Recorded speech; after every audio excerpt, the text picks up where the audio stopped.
Bakit ex, sir? Bakit? Ano lang yun, gabi lang yun eh. Ay, nung isang gabi lang. Nakakita ko siya on the spot eh. Masasabi ko lang, ingatan na lang yung sarili niya sa susunod.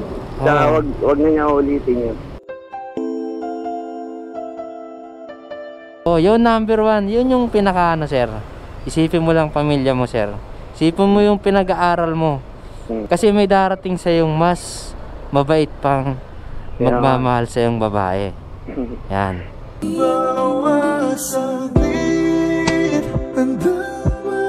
Lagi mo tandaan, think positive at may darating ding babae para sa iyo. Ingat, boss. Naghaitagal ko ring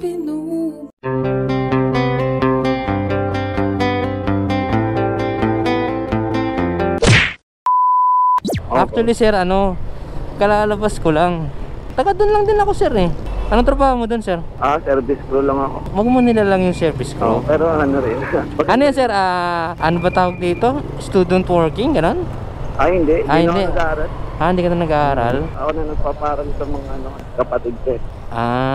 Ilan kayo magkakapatid, sir? 6. 6. Dalawa pa yung nag-aaral.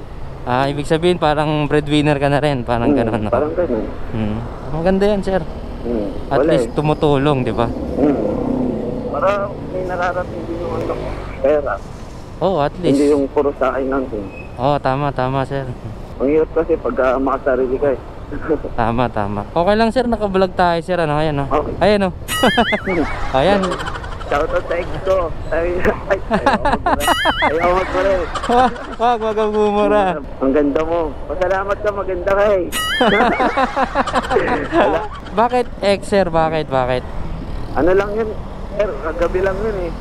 Ay, nung isang gabi lang. Kakabreak nyo lang? Oo. Sorry, sir, sorry. Ayos lang. Sorry, sir. Ako eh. Nag-inom ka, no? Matik yan. Sunod-sunod. Ibig sabihin, sir, kagabi lang kayo nag-break? Nung isang gabi lang. Ay, grabe, sir, okay lang, sir.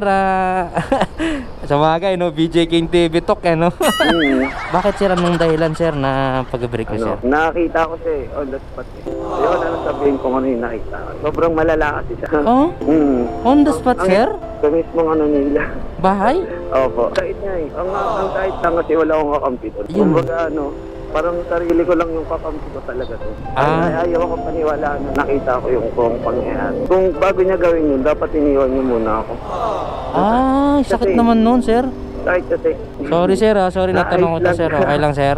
Ayos lang. Sige, sir. Sir, anong pwede mo... Anong masahe mo sa kanya, sir? Pwede mo namang wala namang problema. Wag lang natin magbigyan ng pangalan, sir. Wag natin i-mention. Sige, sir, sabihin mo sa anong pwede mong kasi nag-inom ka kagabi, umiyak ka, di ba, sir? Wala eh, ganun tayo eh.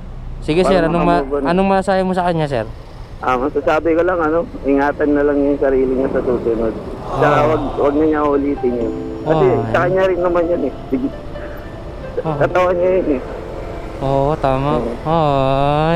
Pagbutihin niya yung pag-aaral na lang. Huwag niya nang ulitin yun. Kawawa lang yung susunod na magiging boyfriend. Sana mas worth it. Ewan ko ba't nagawa niya yun. Ginawa ko naman yung lahat eh. Ginawa mo naman lahat para sa kanya, sir, Alam magagawa, tanggapin na lang talaga. At least, sir, hindi ka na-depress, di ka na-stress kasi may nangyayaring ganyan, sir. Na-stress ako pero yung kuya ko yung tumulong, tapos mga tropa ko. Nice. Yun, nag-advise sa'yo, sir, no? Nag-advise. At least, may nabalitaan akong TikTokeris nagpakamatay. Hindi, na-stress siya. Na-stress. Tapos, parang siya, yun, nagbikti ata siya. Baka wala siyang malapitan kaya. Yun, ganon. Buti ka mo, sir, Hindi ko nagawa. Muntikan lang. Tama lang, sir. Pasalamat ko nandun yung kuya ko eh. Hinabaan mo yung pasensya mo. Hindi ka masyado na-depress, hindi ka nagpa-stress dahil tao lang din yan, babae lang din yan. Kasi marami naman eh.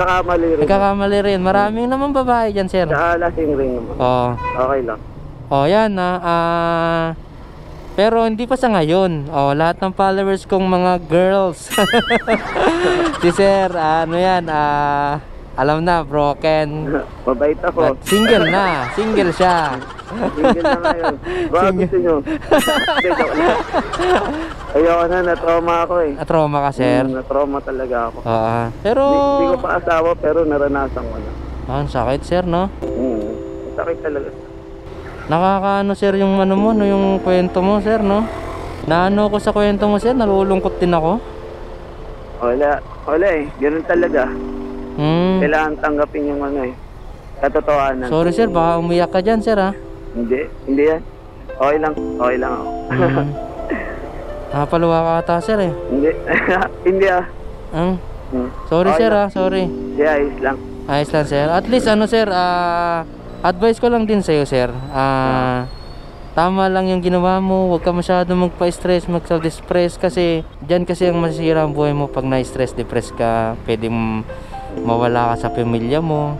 Diba, sir? Kaya nga po eh. Sila na lang yung iniisip ko eh. Oh, yun, number one. Yun yung pinaka-ano, sir. Isipin mo lang pamilya mo, sir. Isipin mo yung pinag-aaral mo. Yan. Kasi may darating sa yung mas mabait pang magmamahal sa yung babae. Yan.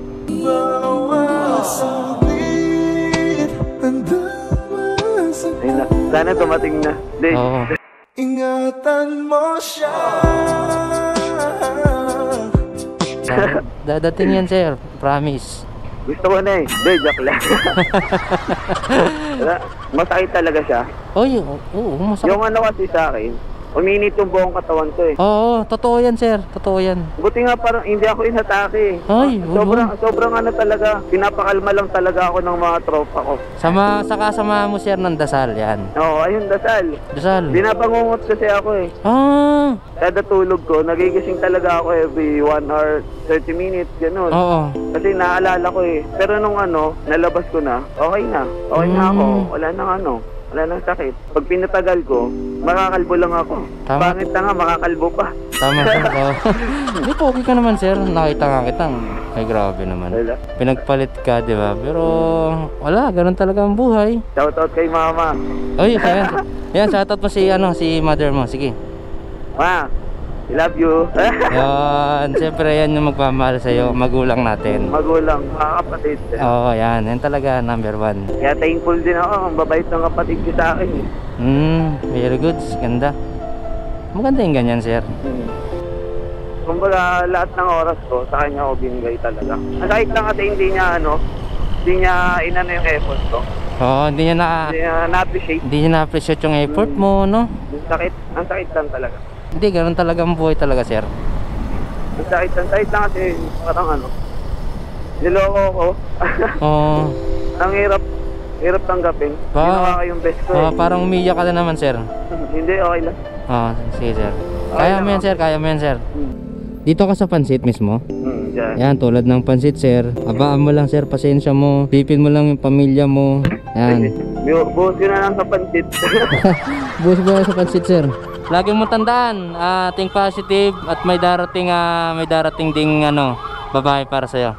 Ingat. Nawala na ng saysay ang pagmamahal.